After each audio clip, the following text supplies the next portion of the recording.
Everyone, welcome to IMPRINT IS. I'm Varun Kolar, and today we're looking at chapter number 12, Foreign Policy, the Nehru Era, and we're looking at the India-China relationship, right? Okay, so we'll be discussing how what India-China relationship has been, right, in the last 50, 60 years of our, modern day independence, right? Remember, both India and China had a very similar time frames of independence, right? They got independent at the same time approximately, right? India had very close relationship with China during the initial phases. We'll talk about that, right? So let's start. So as we were saying, India adopted a policy of friendship towards China from the very beginning, and Congress actually had been very sympathetic to China's struggles against imperialism, right? And had sent a medical mission to China in the 30s, as well as given a boycott of Japanese good and protest against Japanese occupation of China. We were very close with China, if you think about that, initially at least. And India was the first country to recognize New People Republic of China on 1st January 1950. Remember, Nehru actually pressed for representation for Communist China in the UN Security Council. He did not support the US position in the Korean War. He tried to, his best to bring about a settlement in Korea.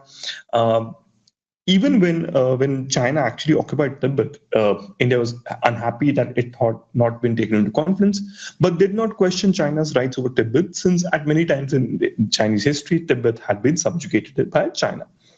And in time, we had the Panchshir Agreement, and in 1954, India and China actually signed a treaty in which India recognized Chinese rights over Tibet.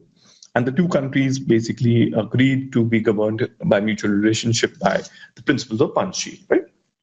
Okay. Now, the relation continued to be close. And obviously, remember, Nehru went to great lengths to project China and Zhou Enlai at the Badung conference in 1959, but the problem started now. India-China relationship became more twisted with a big revolt in Tibet. Now, Dalai Lama actually fled to India with thousands of refugees, though he was not allowed to set up a government in exile and dissuaded from carrying on activities. The Chinese were unhappy, and soon after, in October 59, Chinese opened fire on a patrol near the Kongka Pass. Basically, it killed 5 policemen and captured a dozen others.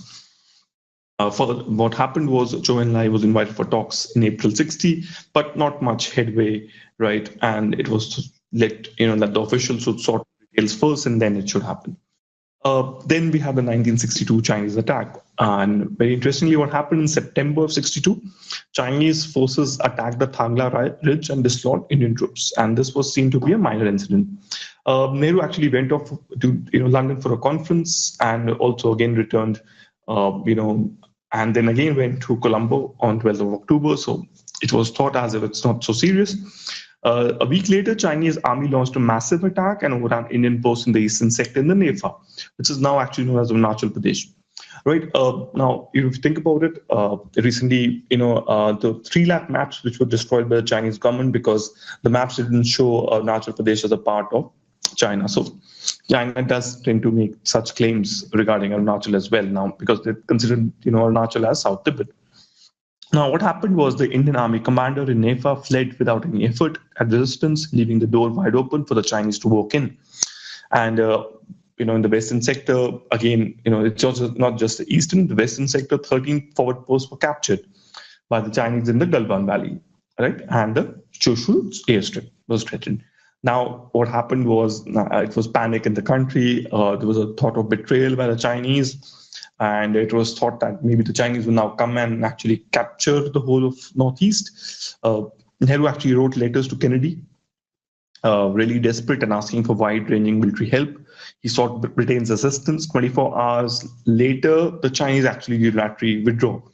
Actually, it was quite sensible because remember, it's just October and it's just a matter of time before the winters would come in, and then they would be cut off from supplies. So actually, it should have happened if somebody sensible was there in the Nehru camp, right? So the Chinese dragon disappeared from sight, and it left behind a heartbroken friend and a confused and disoriented people, because now we don't know what to think of China. Now, India took a long time to recover from the blow to its self-respect, and perhaps it was only its victory after the Pakistan War, in which China and USA were supporting Pakistan, that it's restored the sense of self-worth. And I remember, Indira Gandhi was called Durga, when she won by Atal Bihari Vajpayee himself. So Nehru never really recovered from the blow, and his death in May '64 was most likely hastened by it, right? And what happened also was he was forced to sacrifice Krishna Menon, his long-time associate and defense minister, and the policy of non-alignment, which he had nurtured with such care, which seemed for a while unlikely to be withstand this body blow by a friend. And the idea was that non-alignment was actually derailed by a socialist country, not by a capitalist power. Right-wing forces and pro-West elements loudly criticized Nehru. They used this opportunity to blocking a constitutional amendment that strengthening land ceiling legislations. The third plan actually was badly affected, and resources had to be diverted for defense. And Congress also lost 3 parliamentary by-elections in a row, and for the first time ever in August of 1963, the first no confidence motion was faced by Nehru. Right, so if you think about it, if nothing else, the China factor came forever in foreign policy now, and despite the fact we thought that we could keep peace with Pakistan and with China, now it felt as if it could not be done, right? So. And further, what happened was, time U.S. intelligence agencies developed links in the name of countering the Chinese threat. They even planted a nuclear-powered device in the Himalayas to monitor Chinese military activities. This happened in Nanda Devi, in case you haven't heard about it. Now, the question comes that, whose fault was it? A lot of people actually think that it was Nehru's fault. And obviously, one kind of argument says that he's naive, he's a fool, he was blinded by sentiment, failed to guard Indian interests, case of inevitable communist betrayal. Neville Maxwell basically wrote a book, India's China War, makes Nehru to be a stubborn nationalist who, pushed by linguistic public pressure, refused to settle the borders with China on reasonable terms offered by Chinese, and instead from 1959 actually had followed a forward policy. And this is also criticized in the Brooks report, right? So neither view actually does injustice, to the sophistication of Nehru's understanding of China and the subtlety of its policy. What Nehru actually realized was that China should not be isolated and pushed into a corner, but should actually be brought into the community and nation, and its revolution needs to be humanized. So he said that he knows that for a fact that a strong China is normally expansionist China. So right now we can actually see it. That China is even actually trying to increase its expansion, right? If you think about it. Remember, China always thinks it's of itself as the Middle Kingdom, that, it's the Middle Kingdom, it's the most superior race, and everybody around us is something inferior, right? So even today, if you look in the South China Sea and even its dealings with other countries, you can see that, obviously there are issues. Now, so Nehru thought that, he should not precipitate any conflict with China. And obviously he thought that we should focus on solving the problem of poverty rather than focusing on defense, right? So if a good foreign policy kind of solves that problem, obviously that should be done. Now, before the 1962 attack, he says that a huge elephant of a country is sitting on her border, and it's a fact, and we could not ignore it, right? And obviously, he added that, he had come to the conclusion that our borders were going to be threatened in some way, right? So Nehru actually always talked about the fact that he did not want to spend too much on military, right? But he realized that we should first focus on industries, right? He said that the real thing before us was to strengthen India industrially and not superficially by getting the odd gun or the odd aircraft, right? With Pakistan now already hostile, India did not need any another enemy, as a neighbor, as an enemy. So obviously this became a huge problem, right? But remember, Chinese occupation of Tibet means a common border. And obviously, he saw that China could not think of expansionism yet. So maybe, obviously, he was thinking maybe that, we could solve the problem by being friendly, especially in the UN. But Nehru was actually shocked. attack, right? And as he thought there may be many occasional borders, skirmishes here and there, but not an advantage, invasion of this nation. He actually erred in the not anticipating the precise nature of the attack rather than in the foreign policy he pursued. The further mistake actually he did, he panicked, right? Because China actually withdrew the next year. There were irresponsible attacks on Nehru by the media, by the opposition, even by his own members. The thing was, there was a failure of nerve on the battlefield. And it was compounded by the fact that in the country at large, Nehru rather than Chinese became the butt of the attack. Even today, right, if you think about recently, right, if you think, just give me a second. Even today, if you see this article, right, China places on hold listing Azhar as designated, terrorist. Nehru is still blamed because China, obviously news that actually China became a member of the United Nations, Security Council just because Nehru actually supported them, right? So, but also, the attack on Nehru was still going on maybe 60 years down the line, nearly 55 years since his death. So how fair is that, right? Further, obviously the debate obviously is that even if USA was offering India a seat, USSR would have blocked it. Because remember, USSR was not that close to us in the 50s. So that would have never happened. The UN Charter could not actually been changed. So that's another thing. We were talking about the fact that there were failure of nerve, right, and Nehru became the butt of attack. Even today, right, if you think about Mr. Modi's failure, 19 are actually given as seen as Nehru's failures. And despite the fact he died in 1964, so that tells you the backlog that Nehru has or the impact Nehru has on our country. So now most commentators now agree that India's defeat in China's hand was not the result of Nehru's naive faith in Chinese friendship or utopian pacifism, but was the consequent neglect of India's defense preparedness. On the contrary, between 1949 to 50, the strength of the armed forces doubled. Right, Indian Air Force had 19 squadrons, right, 7 to 19 by 62. And the war with Pakistan was actually fought with the same equipment, and we still won.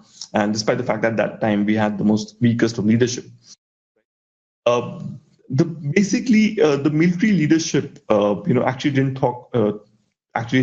think of in terms of full-scale war on the plains of Assam, but they did not think about the fact that there would be a possibility of a limited thrust, deep thrust and withdrawal, right, right, and the chief of staff, General Thamaya, at that time thought of the fact that the total war with China was unthinkable because she would have full Soviet support.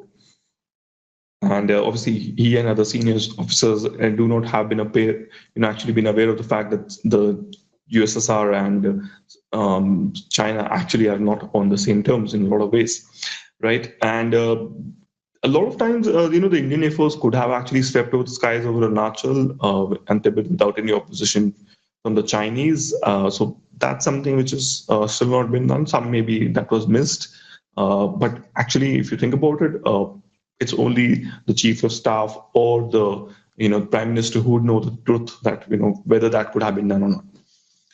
The failure also was due to the lack of proper system of higher defense command and management. There was no system of defense planning. The structure of civil-military relationships were flawed. The chief of staffs were not integrated in civilian policy making. We still have the same problem, right? So the problem obviously was of planning, right, in some ways. So basically, the India-China war was a failure of logistics, of intelligence, rather than of intelligence or coordination. It was a failure on the nerve of the part of the military commander who had an excellent record and had been decorated earlier, but withdrew with honor flight. So obviously, though it was believed he could have held out at least for 7 days. It would look, actually, if you think about it, it became very, very humiliating. Other obviously theory is the fact that whether we should have actually given asylum in India, whether that has been the main concern of the Chinese. But remember, Chinese aggressiveness is not limited, right? And at the end of the day, no Indian government could have refused asylum, right, to the Dalai Lama, right, at the end of the day. So Nehru did not allow government in exile nor political activities, but he could not have prevented the revolt. The USA's refusal Probably China, her insistence on Formosa as the only legitimate China meant that the communist China was denied a security council. The attempt to check her made China in Korea and Indochina frustrated her and actually indirectly pushed her on to the fact that it needs to be aggressive. And the fact was that China, USA played no small role in making China paranoid about her security and helping the extremist left pander, elements to come to the fore in China. Right. So basically, if you think about it, I think it's got to do with the fact that at the end of the day, the USA actually played a lot of role in actually making the 1962 war happen. Further, the other thing which is also thought of is that was Nehru the architect of the Sino-Soviet differences, right? The differences actually existed for some time. It came into open in 1959 when there were clashes between India and China on the border, and the Soviets remained neutral. And in May 1962, a number of incidents again occurred, and the Soviets, were charged the Chinese with more than 5,000 violation of the border, right? And China charged the Soviets with enticing thousands of citizens across the border. And in 1959, the Soviets actually repudiated a treaty that signed with China on the development of nuclear weapons. And in the first week of 1962 August, the Soviets had actually signed an agreement on the manufacture of MiG-21s, which they had not done so with China. Like if you think about today, right? Suppose F-57s are being given to China, but still not been given to India, right? Or maybe we're not interested in them, but MiGs are still working. Remember, Mr. Abhinandan was actually using a MiG, right? So that's extremely good. Then we have obviously VP Dutt. He's a foreign policy expert. He was a foreign secretary before. Let's hear what he has to say. So he says that China had actually arrived at a new theoretical understanding of its own national interest and despaired of a peaceful solution to the outstanding problem in the United States and the fulfillment of its primary objectives, namely the return of Taiwan, acceptance of China as a great power, seat in the Security Council. It had now come to believe that the international balance of forces was shifting in favor of a Soviet camp in view of the Soviet advance in rocketry and ICBMs, and that the time had come for an uncompromising and militant line in order to compel the United Nations to make concessions to China. Right. Further, obviously, the Chinese were also upset that the Afro-Asian countries were following the Indian line, rather than the Chinese line of keeping a distance from both. Right. The idea was that India was actually seeking friendship and assistance from both USSR and USA. Right. So basically, what they thought was if they reduce India's stature, they hoped their line could have been accepted. That the countries would do nothing with no business with USSR or with USA. Okay. Remember, therefore, obviously, it seems as if India's the Chinese attack on India had little to do with issues with India. Right. Even today, if you think about it, the issues that exist in 1962 still exist. Right. A lot of people, VP that actually testifies that Deng Xiaoping later said to an Indian delegation that it was Khrushchev, right? It was USSR who was responsible for 62 war. And the causes of 62 war were actually related more to China's own compulsion than to any external or anything Nehru or India could have done. Not being able to get the recognition of US, a UN seat, leadership of Afro-Asia, Soviet support on nuclear issue, or the borders with India, a left turn took basically what the Chinese wanted. It just wanted to humiliate India to show that the policy of non-alignment and peace was not feasible, or was a Soviet existence. So India could leave the policy of non-alignment under pressure, and other countries of Asia and Africa could follow Chinese lead. So that was the basic concern, and that was the main reason thought of, right? This is the reason that China actually attacked India. Obviously, if you think about the debacle in the Indo-China war, it doesn't really make Nehru's basic trust or basic policy false. Non-alignment issue ensured that even in the India-China war, both US and Soviet blocs were not ranged on opposite sides. India succeeded in getting greater sympathy and help in the coming years from both of them. So obviously, if you think about it, it worked well. India's espousal of China's right to have a seat in the UN was not really given up by Nehru even after the Indo-China war, since he rightly believed that the Western powers of isolation only pushed it to become more and more irresponsible. Finally, if I talk about Nehru's policy, his foresight, his pragmatism, his non-alignment, it can be seen for the fact that anytime India tries not to be non-aligned, it had to become non-aligned. Even today, right? If you think about India's relationship with USA and with Russia, we have, we want to be friends with both, right? We want to be non-aligned, but we want to be friends with USSR, that is today Russia, and with USA. Indira Gandhi, when she actually became the prime minister, wanted better relationship with the West and USA. But even if after the Mrs. Gandhi agreed to devalue the rupee on US advice, she basically visited the US in the hope of receiving some economic assistance. She became cider and wiser and realized that Johnson, despite public posturing to the contrary, deliberately delayed responding to India's urgent request for food and economic. Right, and obviously.